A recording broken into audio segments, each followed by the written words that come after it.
24-25 विषय गणित कक्षा 10वीं, समय 3 घंटा और प्रश्न 75 अंक के हैं। तो देखते हैं यहाँ पर किस टाइप के सवाल है और उनके उत्तर क्या होंगे। जैसे पहला क्वेश्चन है, सही विकल्प का चयन करके लिखिए 4 और 7 का एचसीएफ होगा। तो देखिए 4 और 7 में कोई कॉमन नहीं है, इसीलिए उसका एचसीएफ होगा 1। फिर समांतर श्रेणी 3 1 ऋण 2 ऋण 3 का सार्वंतर होगा, तो ये ऋण 2 इसका क्या होगा, सार्वंतर होगा।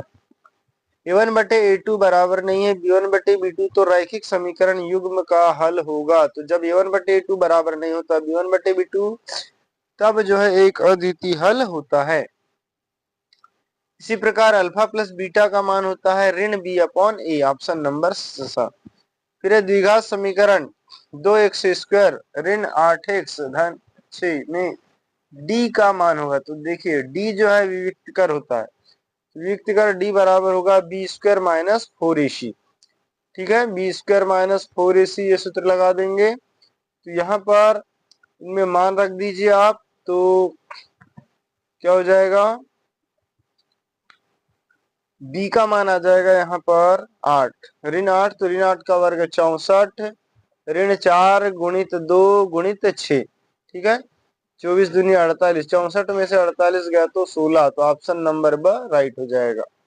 इसके बाद हम देखते हैं नेक्स्ट क्वेश्चन, त्रिभुज एबीसी में डी समांतर बीसी, तो बीडी 7.2 सेंटीमीटर, ए 1.8 सेंटीमीटर, इसी 5.4 सेंटीमीटर, एडी का मान ज्ञात कीजिए। तो यहाँ पर एडी का मान जो है फ्रेंड्स इस तरीके से निकलेगा। देखिए ये आपका त्रिभुज हो गया, ये हो गया ए बी सी और डी ई।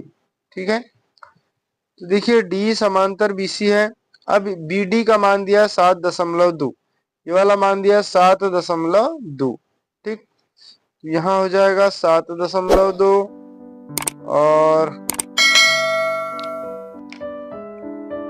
तो इसका जो अनुपात होगा एडी बटे डीबी बराबर ए बटे ईसी। तो ये हो गया एडी बटे डीबी बराबर ए बटे ईसी। अब देखिए एडी का मान हो जाए ज्ञात करना है, तो एडी का मान हम मान लेते हैं x, तो x बटे बीडी का मान 7.2 बराबर ए का मान हो गया 1.8 बटे 5.4। देखिए यह दशमलव से दशमलव कट गया तो 18×54, तो 1/3 इसका गुना इधर हो जाएगा, तो x बराबर 3 दूनी 6 है ना, और इसका गुना इधर होगा 7.2 में 3 का भाग दे देंगे तो 2.4 आ जाएगा, ऑप्शन नंबर स राइट होगा, सॉरी ब। इसके बाद नेक्स्ट क्वेश्चन देख लेते हैं। अगला क्वेश्चन हमारे पास दिया हुआ है, रिक्त स्थान की पूर्ति कीजिए। ठीक है, तो रिक्त स्थान की पूर्ति कीजिए में देखिए पहला सवाल, समरूप त्रिभुज के संगत कोण, समरूप त्रिभुज के संगत कोण खालिस्तान होते हैं। तो जो समरूप त्रिभुज के संगत कोण होते हैं ये समान होते हैं। फिर भाज्य बराबर भाजक गुणित भागफल धन होता है शेषफल। फिर समांतर श्रेणी 2 4 6 8 का 10वां पद हो जाएगा 20। फिर त्रिघात बहुपद में शून्यकों की संख्या 3 होगी। फिर बहुपद एक से पर कितने की घात लिखा है का वर्ग धन 4x धन 8 में शून्यकों का योग होगा। देखिए शून्यकों का योग होता है माइनस बी अपॉन ए। तो यहाँ पर ऋण 4 बटे 1 बराबर ऋण 4 उत्तर हो जाएगा। ठीक है, इसके बाद में सभी वृत्त खालिस्तान होते हैं, तो सभी वृत्त क्या होते हैं, समरूप होते हैं। इस तरीके से ये खालिस्तान सही सत्य हो गए। इसके बाद हम देख लेते हैं नेक्स्ट क्वेश्चन। अगला है इसमें एक्स धन बी बराबर 0 एक रैखिक समीकरण है, तो सही है। फिर दूसरा है ax² धन bx धन c बराबर 0 के 2 शून्यक होंगे, ये भी सत्य है। फिर x² धन bx धन c बराबर 0 के मूल बराबर हो तो d छोटा होता है 0 से, यह सत्य। ठीक है, फिर 1/वर्गमूल 2 एक अपरिमेय संख्या, ये सत्य। इसके बाद a1/a2 बराबर b1/b2 हो तो समीकरण निकाय का एक युग्म संगत है, तो ये भी सत्य है।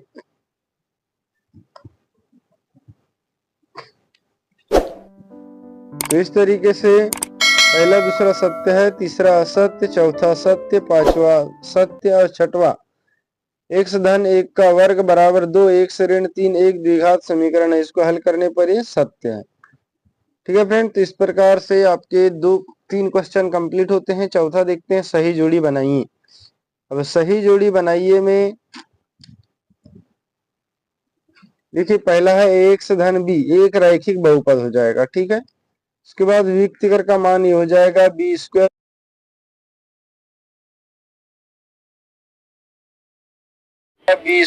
Minus 4ac। ठीक, तीसरा क्वेश्चन है 2x plus 3y is equal to 4 के हल होंगे। तो देखिए इसके जो हल होंगे ये अनंत हल होंगे। फिर है श्रेणी 3, 5, 7, 9 का सर्वांतर होगा, तो इसका जो सर्वांतर हो जाएगा 2 होगा। ठीक है, ऑप्शन नंबर सी। फिर है समांतर श्रेणी का n वापत, तो ये प्लस n-1 इंटू डी। फिर x पर 3 की घात, ये जो है त्रिघात बहुपद होगा। ठीक है फ्रेंड, इस प्रकार आपकी सही जोड़ी कंप्लीट होती है। वीडियो अच्छा लगे तो लाइक कर ले, चैनल को सब्सक्राइब करें और बेल आइकन घंटी को जरूर प्रेस कर दे। देखते हैं पांचवा द्विघात समीकरण का मानक रूप। देखिए द्विघात समीकरण का जो मानक रूप होता है ये होता है ax² plus bx plus c equal to 0। अब यहाँ पर दूसरा है 4, 6, 8 डैश डैश 40 पदों की संख्या कितनी होगी। 40 पदों की संख्या कितनी होगी, तो 40 पदों का इसमें योगफल निकालना है। ठीक है, फिर है द्विघात समीकरण x² धन x धन 1 का वियुक्तिकर का मान लिखिए। तो इसका वियुक्तिकर का मान हो जाएगा ऋण 3। इसके बाद अब नेक्स्ट क्वेश्चन देख लेते हैं, प्रश्न क्रमांक 5 का चौथा।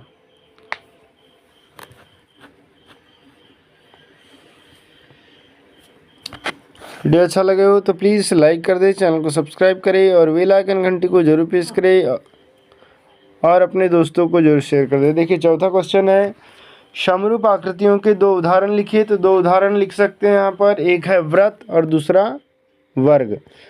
अगला है रैखिक समीकरण युग्म के अनेक हल होने का प्रतिबंध। तो a1/a2 बराबर b1/b2 बराबर c1/c2। और अगला है संख्या 3825 के अभाज्य गुणनखंड लिखिए। तो इस तरीके से आपका क्वेश्चन पेपर कंप्लीट होता है। वीडियो अच्छा लगे तो प्लीज़ लाइक करें, चैनल को सब्सक्राइब करें और बेल आइकन घंटी को जरूर प्रेस कर दें। Thanks for watching. बाकी ये सवाल जो है आप आगामी परीक्षा के हिसाब से इनको अच्छी से तैयारी कर लें ताकि आप ज़्यादा से ज़्यादा